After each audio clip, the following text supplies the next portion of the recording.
안녕하세요. 오늘은 많은 분들이 연료 절감된다.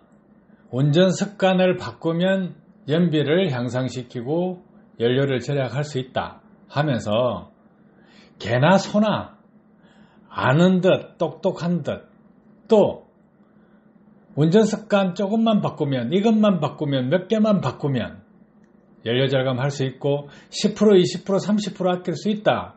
이런 식으로 떠들어댑니다. 그러면 그 사람들이 어떤 내용을 가지고 교육을 하고 있냐 이 문제가 발생하게 됩니다. 차량을 관리하지 않으신 분 어떤 부분을 점검하면 연비가 10% 올라간다 20% 올라간다 30% 올라간다.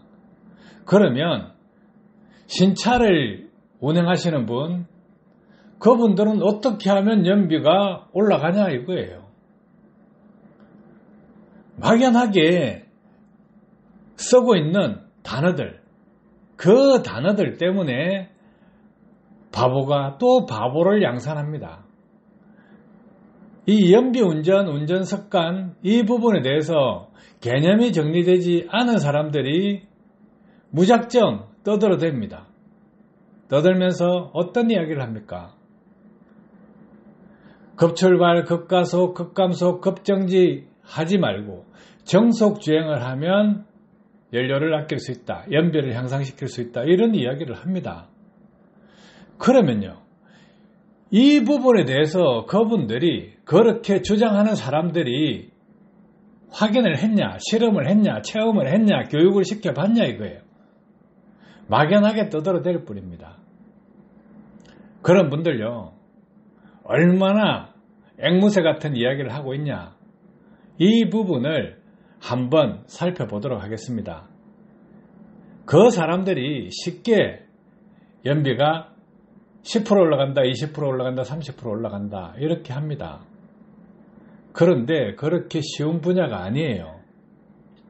자, 왜 그런 말씀을 드리냐 하면 대한민국 국민 운전을 잘 모르시는 분들, 연비 운전 잘 모르시는 분들 운전면허증을 따고 나면 대충 다닙니다. 그러면 연비 운전을 어떻게 하는 것이다. 이 이론이 잘못되어 있으면 연비를 향상시킬 수가 없고 연료도 절약할 수도 없을 뿐만 아니라 그 사람 머릿속에 잘못된 오염된 지식들을 가득 담아주기 때문에 방향성을 잃어버립니다. 방향성이 없다 그러면 노력할 가치가 없죠. 동쪽으로 가야 연료를 아낄 수가 있는데 서쪽으로 가라고 가르치면 되겠습니까? 또 동쪽으로 가야 아낄 수 있는데 남쪽과 북쪽으로 가라면 아낄 수가 있겠습니까? 정확하게 방향성을 줘야 된다 이겁니다. 그런데 그런 부분에 대해서 올바로 가르쳐 주는 사람이 거의 없습니다. 자, 연비항대회 하죠. 연비항대회를 하면 1등과 꼴등 연비 차이가 2배까지 나는 거 보셨죠? 그러면 그 사람들이 연비 운전을 할 때 급출발, 급가속, 급감속, 급정지 하는 운전자 있을까요? 없을 거예요. 그리고 정속주행 한다고 차분하게 다 다니고 있겠죠. 그런데 왜 연비가 2배가 차이 나냐 이거예요. 그것은 아는 사람과 모르는 사람 차이입니다. 지식이 있는 상태에서 운전을 하느냐, 지식이 없는 상태에서 개념 정리도 되지 않은 상태에서 그냥 천천히만 타면 되느냐, 이런 부분 때문에 혼돈에 혼돈을 거듭하고 개념이 정리되지 않고 자기 자신이 운전을 어떻게 해야 되는지 모르고 있기 때문입니다. 자, 그러면 잘못된 부분 한번 짚어보도록 하겠습니다. 자, 연비를 향상시키려면 급출발, 급가속, 급감속, 급정지 하지 마라. 정속 주행하라. 모든 국민들한테 이렇게 가르치고 있습니다. 그러면 급출발 개념이 무엇이냐?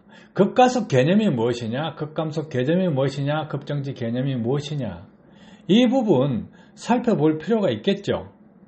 그러면 살펴봐야 되는데 그 기준점이 모호하다는 거예요.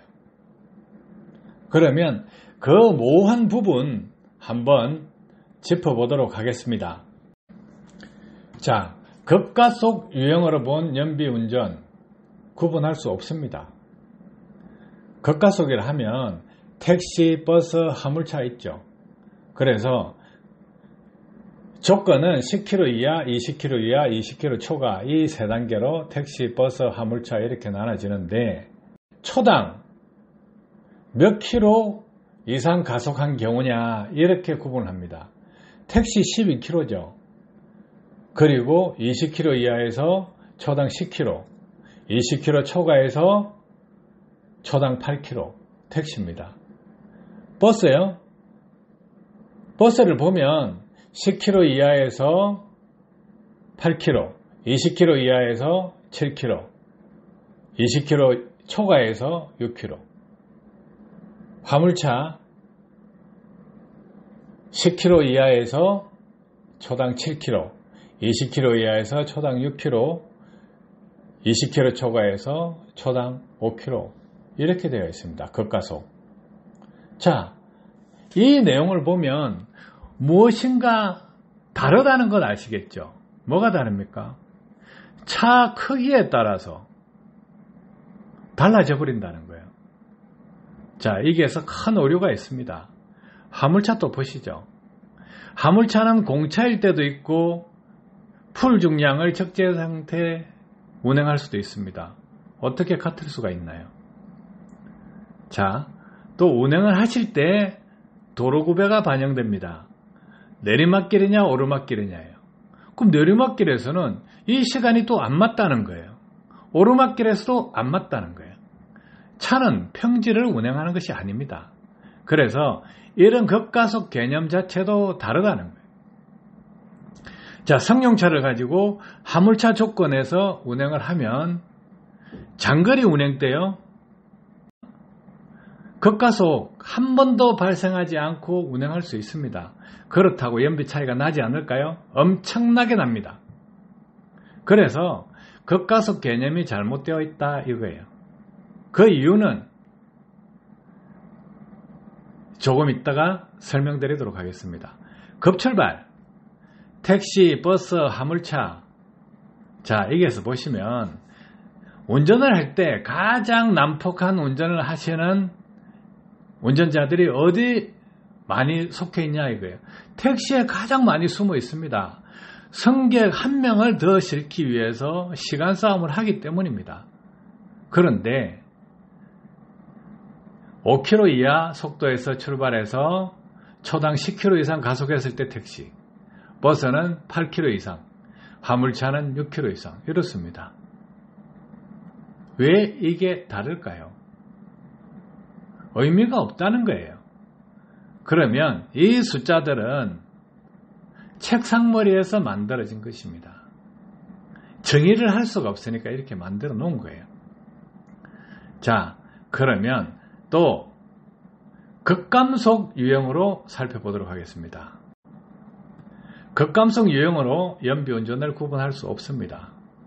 택시, 버스, 화물차 급감속 30km 이하에서 50km 이하에서 50km 초과에서 택시 초당 14km, 또 50km 이하에서 15km, 50km 초과에서 15km 감속 해가지고 6km 이상인 경우 이렇게 됩니다. 그러면 버스는 또 어떨까요?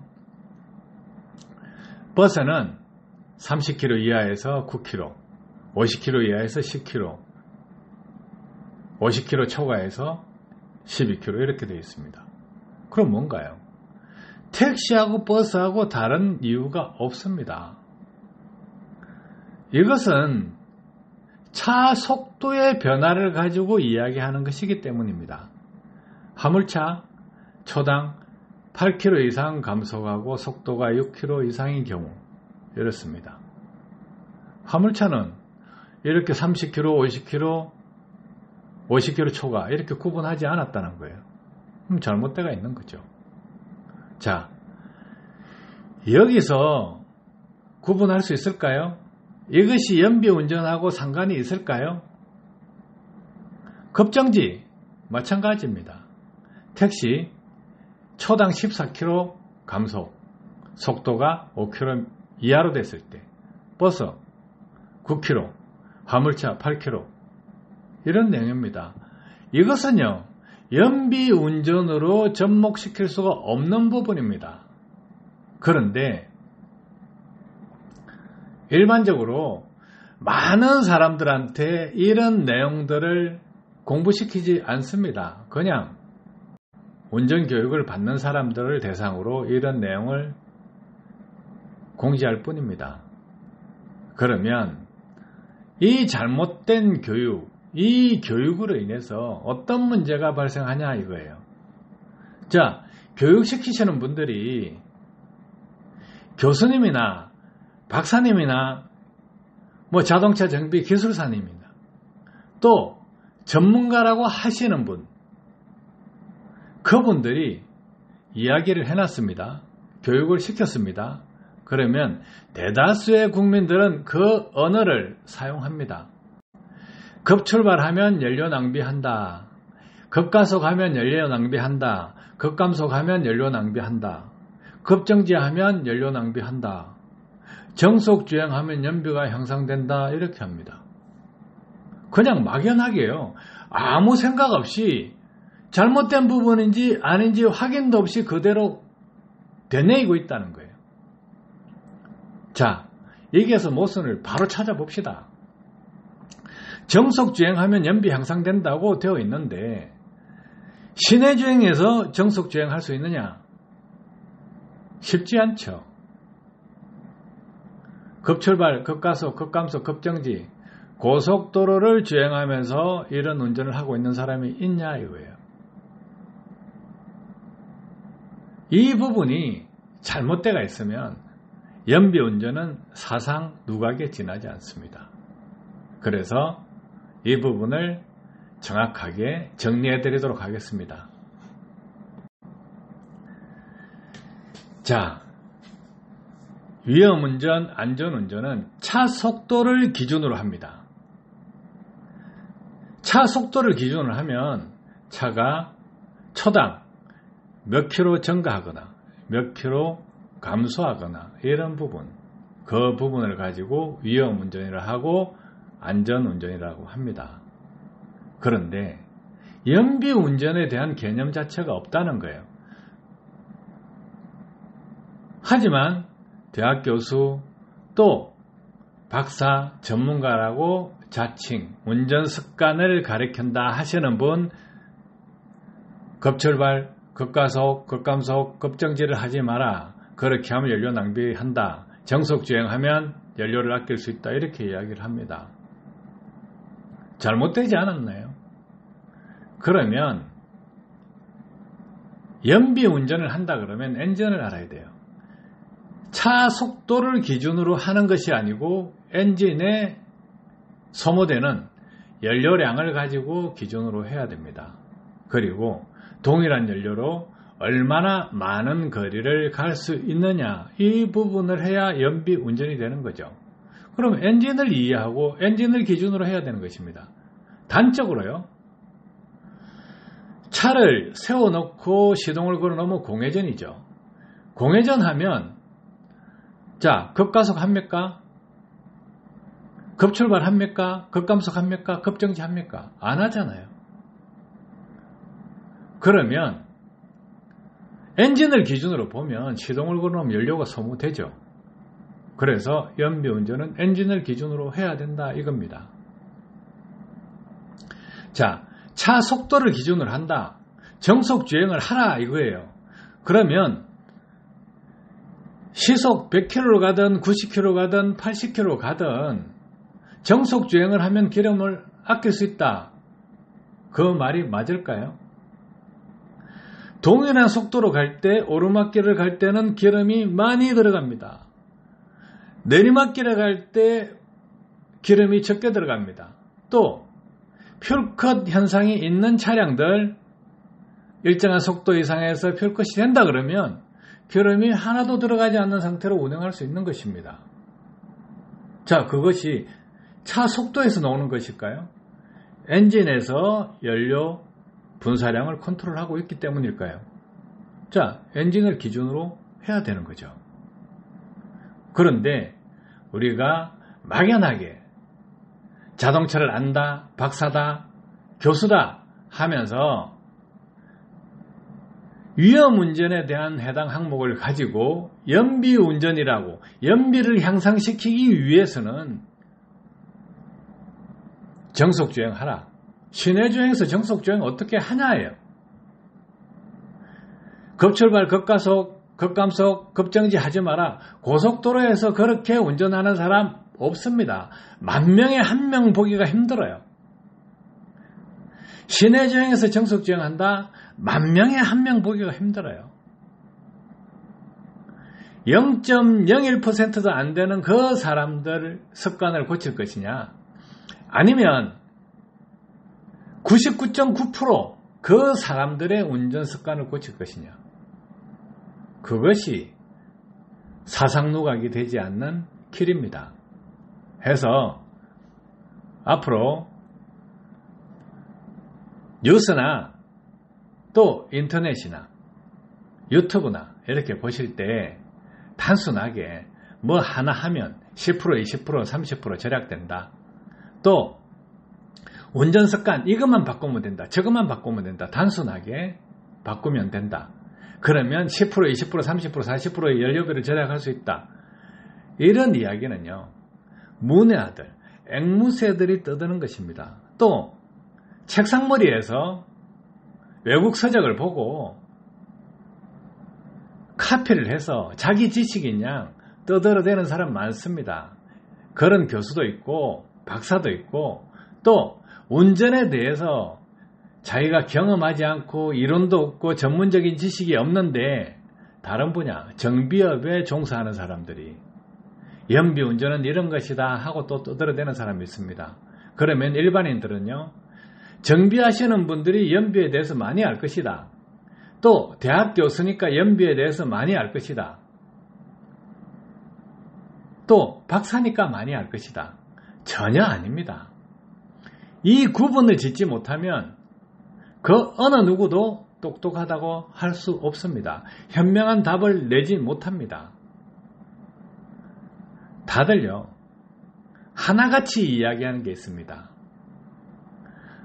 오일 첨가제든 연료 절감기든 또 엔진 오일을 판매하는 사람이든 자동차 메이커에서 차를 파는 사람들이나 또 자동차를 소개하는 사람들, 그 모든 사람들이 쉽게 접근하고 쉽게 인용하는 말들이 급출발, 급가속, 급감속, 급정지입니다. 이런 거 하지 마라. 정속주행해라.